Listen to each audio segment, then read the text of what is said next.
I want to bring in CNN special correspondent Jamie Gangel right now, Audie Cornish, CNN anchor and correspondent, and Mark Preston, CNN senior political analyst. Mark, it's interesting. Several Trump-backed candidates lost some key races last night. What's your analysis? Other Trump-backed candidates are sort of trailing even as we speak right now. What's your analysis of how bad of a time this was for Trumpism? I mean, it was terrible. We had this conversation about this time yesterday about would he take credit or would he take responsibility? And he's clearly not taking responsibility. In fact, what was telling last night, two tells last night. First tell was when he gave his speech down at Mar-a-Lago, because he had a victory party, even though he wasn't on the ballot or what have you. But that's Donald Trump. But when he gave a victory speech, he turned to the Alabama Senate candidate who was going to win no matter what, and used that as an example of somebody who he endorsed, to win the seat in Alabama, which is like going to Alaska and endorsing snow, right? I mean, it's there, like it's going to happen. The second big tell is J.D. Vance in Ohio last night when he was thanking everybody for their help and for backing the campaign. Everybody. I mean, in fact, if we had listened to it, the four of us may have been on the list somewhere. Who was not on the list? Donald Trump.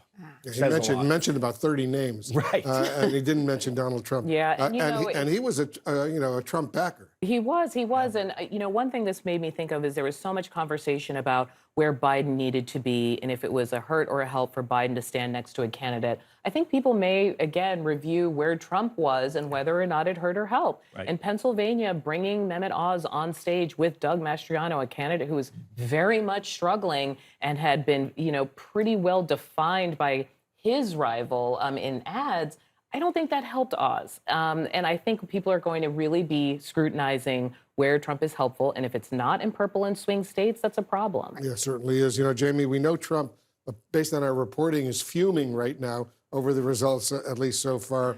And he's also fuming that the governor of Florida was reelected, not just reelected, but reelected big time, Ron DeSantis. And Trump is no big fan. You made fun of him just the other night. So you've been talking to Republicans. What are they telling you? So, to Mark's point, to Audie's point, yesterday was a bad day for Donald Trump. No question about it. It also, by the way, was not a great day for Kevin McCarthy, who it looks like he's going, Republicans are going to take the House. But if it is a slim margin, he's going to have a tricky path navigating it with the Freedom Caucus. But to go back to Donald Trump.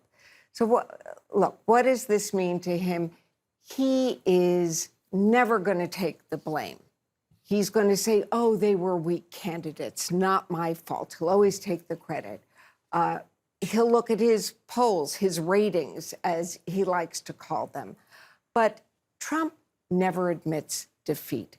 I do not think, talking to my sources, that this will in any way change. We assume that in the next week or two, maybe the 15th, he is going to announce that he's running. Everybody I spoke to in Trump world and Republican sources say they expect him to go ahead full steam. I will say it does change, I think, the dynamics for GOP presidential hopefuls. People who might not have gotten in the race are going to take a second look, especially since they are seeing that there are Republican voters out there across the country who want to move on from Donald Trump. Yeah, good point indeed. Mark, the Georgia Senate race, which is so important, is going to a runoff right now in early December. I think December 6th, there'll be a runoff election. You got some new reporting on how the Walker campaign, Herschel Walker campaign, is preparing for this. So right now, what we've been told just in the last hour or so, I talked to the Walker campaign, we are seeing the Republican establishment coalesce very quickly behind Walker. And of course, you would expect that to happen, but perhaps even quicker, given what's at stake right now, which is potentially control of the Senate and what little of Joe Biden's agenda may or may not get through in the next couple of years.